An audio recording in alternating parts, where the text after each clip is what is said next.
Hi, welcome to Modern Optimization Methods. Today we will introduce the third part of Chapter 9, the Augmented Lagrange method. Now let's recall that we are considering the constraint optimization problem. Let's take the equality constraint case for example. So we try to minimize the function of f of x subject to some equality constraints. Recall that the quadratic penalty function tries to solve the problem like this, that we penalize the objective function in the quadratic term and we solve the problem. Then we drive the penalty parameter mu k to infinity in order to get an approximate solution of the original problem. However, there are two disadvantages. The first one is that for quadratic penalty methods, it returns an infeasible solution to the original problem. In other words, for each iteration xk may not satisfy the equality constraints here. In other words, xk is infeasible to the original problem. The second disadvantage is that when the parameter mu tends to infinity, we actually have that the penalty problem is an ill-conditioned problem. In other words, when we try to solve an ill-conditioned problem, we may have a lot of difficulties and it will lead to unstable numerical performance. Okay? So this is the motivation for augmented Lagrange method. Is there any way that we get rid of these disadvantages? This leads to the augmented Lagrange method. So the idea for augmented Lagrange method is like this. We try to construct an augmented Lagrange function, which is we add the quadratic penalty term to the Lagrange function instead of the original function. Okay, so this gives the augmented Lagrange function. Then after that, we minimize the primal parameter xk in terms of the augmented Lagrange function. After that, we get one iteration xk. So the left problem is how we update the rest parameters. Notice that in augmented Lagrange function, we also have a parameter lambda k corresponding to each equality constraints. So when we solve this xk, we assume that this lambda k is given, and the quadratic penalty parameter mu k is given also. And after we get an approximate solution xk, we need to find some way to update lambda k and mu k in order to solve the next iteration. Okay? So for mu k, actually we just increase it. And for lambda k, we have to find some ways to update it. So how do we update the lambda k parameter? Now let's do some analysis. So if we take the augmented Lagrange method and we try to minimize with respect to xk, then this actually gives that xk will satisfy the first order optimality condition, which means that we take the gradient of augmented Lagrange function with respect to x. Then we can get the formula like this. Okay? So we rearrange this gradient in terms of the gradient of function value as well as the gradient of equality constraints. Okay? Now the coefficient for equality constraints are the term like this, okay, which is lambda k minus mu k multiplied by this cixk. And we compare this formula with the first order optimality condition of the original problem. Okay? So recall the optimality condition for the equality constraint problem is like this. we actually take the gradient of Lagrange function with respect to x to equal to 0. Okay? Then, after expanding this Lagrange function, we have the formula like this. Okay? Which we compared this formula with the above formula, we can see that in terms of the gradient of constraint, the coefficient here, lambda star, actually corresponds to the coefficient here. Okay? In other words, when we minimize the augmented Lagrange function with respect to xk, then this term actually plays the roles of lambda star here, right? In other words, if we update lambda star or lambda k plus 1 by the following formula here, then probably we will get a converged result, meaning that this term will converge to the true augmented Lagrange multiplier. Therefore, by comparing the two optimality conditions, we found some way to update the Lagrange multiplier. Now, we are ready to give the details of augmented Lagrange method. Okay? So, at the very beginning, we're given some mu0, which is the initial penalty parameter, as well as a tolerance tau 0, then the starting points x as 0 and lambda 0. Lambda 0 is the estimation of the Lagrange multiplier. Then we start the following loop. So in each iteration, we try to solve the minimizer of augmented Lagrange function with respect to x. Then we get an approximate solution xk. Such xk has to satisfy the gradient approximately equal to 0. In other words, this xk is an approximate solution for the minimization of augmented Lagrange function. After that, then we need to check some convergence test, whether we need to terminate. If not, we can update the Lagrange multiplier as we mentioned before, and then we increase the quadratic penalty parameter. And the iteration goes on. So this is the augmented Lagrange method.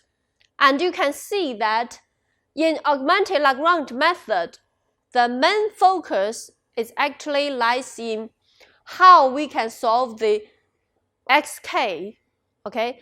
This is referred as to the subproblem of this method. Now, let's take an example to show the result. We have a very simple minimization problem, which is to minimize the sum of x subject to a equality constraints. This equality constraints basically is a circle with radius square root 2 in the R2 dimensional space. And if we demonstrate it in a figure, we can see that the optimal solution is -1, -1, and we can easily calculate the Lagrange multiplier by solving the KKT condition, and lambda star is actually -12. After that, if we use augmented Lagrange method, we construct the augmented Lagrange function in the following way, which is the Lagrange function plus a quadratic term, okay, quadratic penalty term. Then after that, if given lambda k and mu k, then we can solve the optimal solution for xk.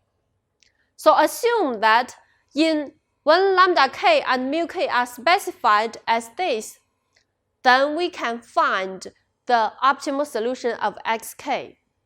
We demonstrate this case in the following figure. So in this figure, we actually shows that the contours of the augmented Lagrange function, you can see that the optimal solution is actually achieved near this point here. Okay? So, which is actually minus 1.02, minus 1.02, okay? Recall that the optimal solution to the original problem is minus 1, minus 1. Therefore, this optimal solution is quite close to the original optimal solution. In contrast, if we consider quadratic penalty method, and for quadratic penalty method, if we still take the quadratic penalty parameter as 1, then the minimizer is actually minus 1.1, minus 1.1, okay? Where you can see that this optimal solution of the quadratic penalty method is a little bit far from this one, okay? Meaning that the augmented Lagrange method, usually it will lead to much closer optimal solution than the quadratic penalty method. Now, let's discuss some properties about the augmented Lagrange method. As we mentioned before, the motivation for augmented Lagrange method is actually to try to get rid of the two disadvantages of quadratic penalty method. Therefore, here we actually mention that for sufficiently large penalty parameter mu, we can guarantee that the augmented Lagrange function admits a same optimal function value as the original one. Okay? So we put it in the following theorem. And let x star be a local solution of the original problem at which the LICQ is satisfied, meaning that x star is a point where the linear approximation can represent the tangent cone, okay?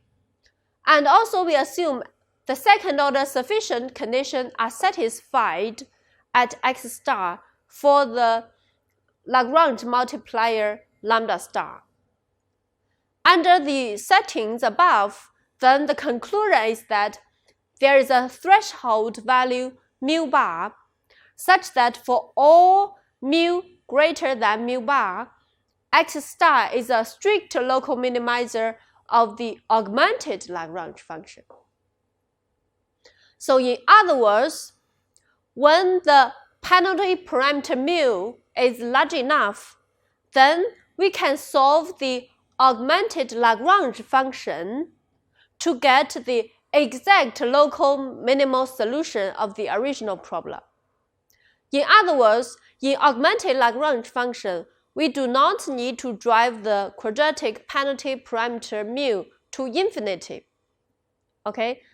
By this way, we get rid of the L-conditioned subproblem, and we can have the exact recovery in the following sense. Okay?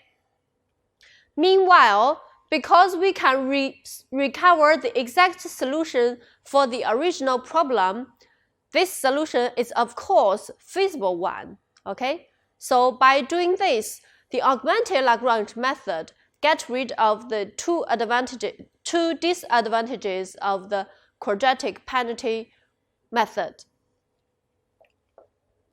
Now, let's consider the general case.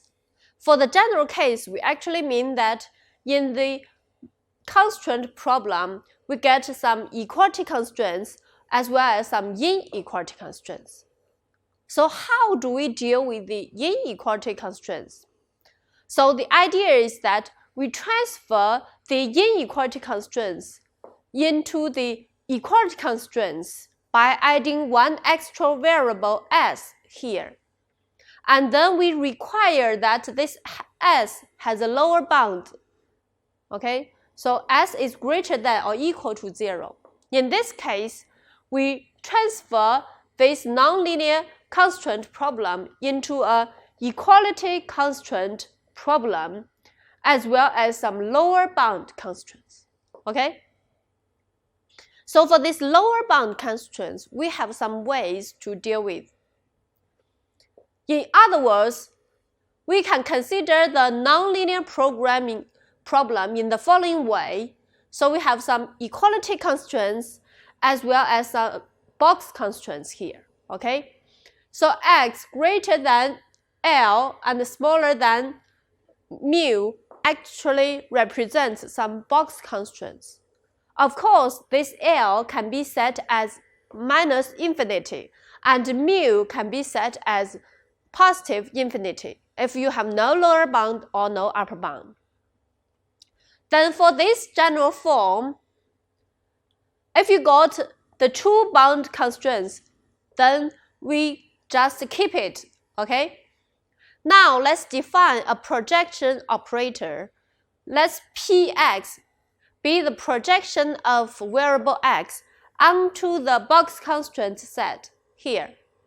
In other words, we can calculate this Px in terms of the following way, which is very simple. We just take the max of L over the minimize of L and mu, which is easy to calculate.